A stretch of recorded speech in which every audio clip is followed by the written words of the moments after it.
First off, I thought our guys, I knew they were locked in. Our guys were ready to play. And I think a lot of people tried to make a point of, well, hey, you guys have been in quarantine or whatever, 20 days between games. And it's like I said, man, it depends how you look at it, right? It's like, number one, you could say, well, hey, we're going to be rusty. Or number two, you could say, hey, we're going to be fresh mentally, physically, which I thought our team was. And I thought we had a couple really good days of practice leading up to Butler.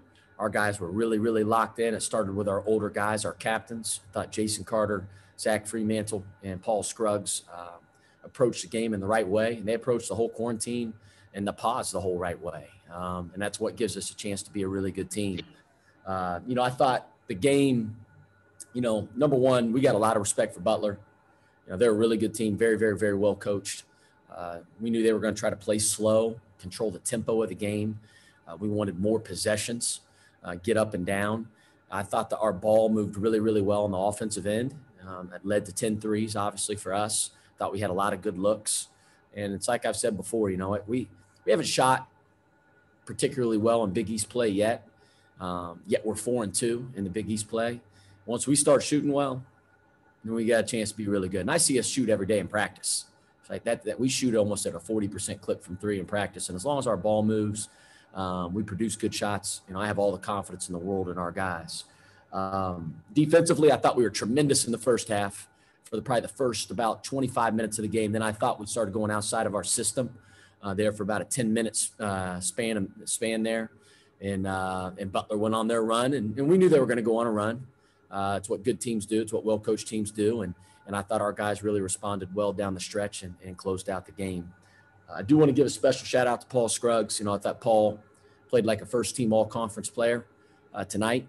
He was the best player on the floor, and it wasn't even close. His whole mentality, his attitude of refusing to lose. How about that offensive rebound putback that he had kind of in traffic? It just showed you his mentality, and that kind of bled out to others on the team. And I thought that's a big key to our success. First question, Adam.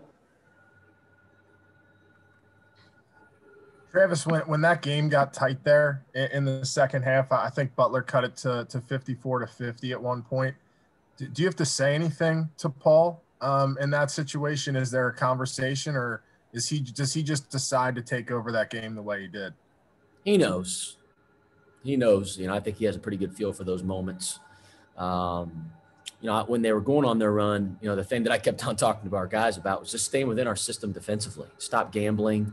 Stop going for shot fakes. Stop giving Butler layups, right? Because I thought there was a span of about, like I said, I called 2 timeouts, and we only had 1 timeout there towards the end, which made me a little bit nervous. But we had to call those 2 to try to stop their runs. And we just got to stay solid defensively. But Paul knows. To answer your question, he knows when it's go time.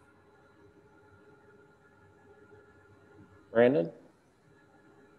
Travis, you mentioned it when you started this, just the fight of this team to come out from being off for 3 weeks and really just, you punched them in the mouth to start. They make their run in the second half, and your guys all come together. I know Paul kind of led the way, but how about just the fight to punch them in the mouth and just come out right away and kind of make a statement early?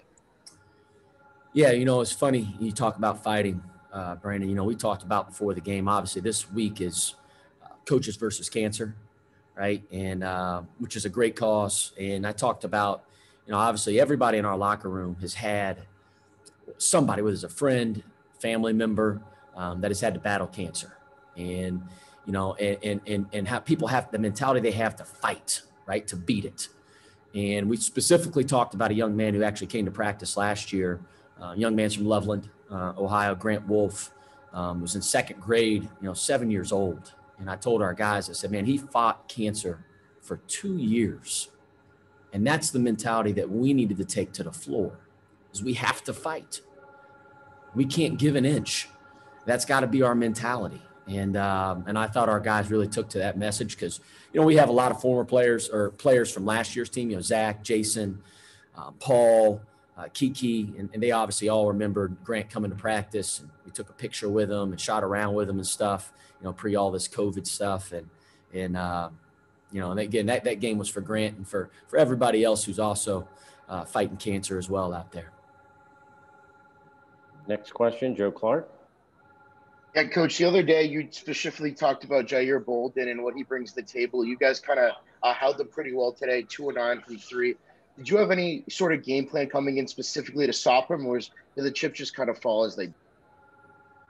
It's a good question. Number one, Jair Bolden's a tremendous player. He can really, really shoot the ball. He's got in the gym range. I thought Nate Johnson did a tremendous job of chasing him around. He was tremendous. But I also thought Zach Fremantle, Jason Carter, Brian Griffin, even CJ Wilcher did a great job helping Nate, which I think is critically important, right? A lot of times Nate will get all the credit, which he deserves a lot of credit, but those other guys did a great job of helping him as well. Adam? Travis, in the first half, you seemed pretty comfortable going to your bench and rotating guys in and out, but you got away from that in the second half. I think your bench only played 9 minutes. What was the thinking there? Did you think about going back to your bench when Butler was going on their run? That's kind of when they went on their run. Like Paul had got 3 fouls. We had to take him out, and we went to our bench. Our bench, that's when they went on their run. And I just felt like, man, going with some older guys on the road, for a lot of our guys, this is their first time playing at Butler, right? And, again, we knew Butler was going to respond. It's what they do. As I said, they're very well coached, and they got a good team, and they got a tremendous point guard in Aaron Thompson. They're gonna respond. And, so I went with the older guys. I thought Kunkel, Nate, Paul, and Jason and Zach could close the game out, give us some older guys on that floor. But I got confidence in DeJuan and CJ and Brian and all those guys as well. They're really good players, and they're going to continue to help us in those moments moving forward. Next question, Jeremy. Travis, obviously it's been a strange month, but you go 3-0 this month. Your team is 11-2, and it feels like a little bit under the radar at that. Maybe because of this month and how it's been. It's kind of a simple question, but just how good does it feel? After some ups and downs your first couple of years, to have a team that is 11-2 right now and playing the way it is? Yeah, it's funny, Jeremy. Like I told our guys last night in the hotel, I said, "Hey, fellas, like 48 days from yesterday, there's going to be an NCAA tournament here in Indianapolis. Right? There's going to be games in Hinkle. There's going to be games at Indiana University, games up at Purdue." And I said, we can't lose sight of our goals, right? We can't get too high or too low. We can't get distracted. We got to have big picture in mind. And that starts today. We're against Butler, right? You get another opportunity, and you can't make excuses.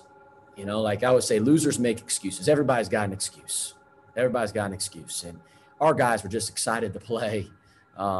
We understand how fragile it is, trust me, and how fragile the rest of the season can be. We don't know what's going to happen here in a day or 2 days. You live day to day with COVID-19, and just proud of our group and proud of the leadership that we have with our captains. Mike? Travis, when you're off that long as a coach, how hard is it to have any kind of feel at all for what's going to happen when they're back out there? And what's the most important thing you can give them through something like this to get them ready? Yeah, I think keeping them engaged, Mike, and keeping our team together, the communication piece while you're in quarantine is critically important, right? So what we've done is we've done a lot of scouting other teams, because you know how it is. Like all the Beats games, we got the best Beats package in the entire country. All of our games are nationally televised, so all of our guys can watch the games live at night. And I think that kind of keeps our guys engaged. We talk about those games, maybe what they can learn from those games as well, and just get more familiar with your opponents. But, again, our offense, we got a lot of talent. As long as we move the ball, we've kept it really simple offensively. We run less offensively than we've ever ran here at Xavier since I've been here in 13 years. And, I thought our defense is, again, it's very simple, but we do what we do. We don't change game to game.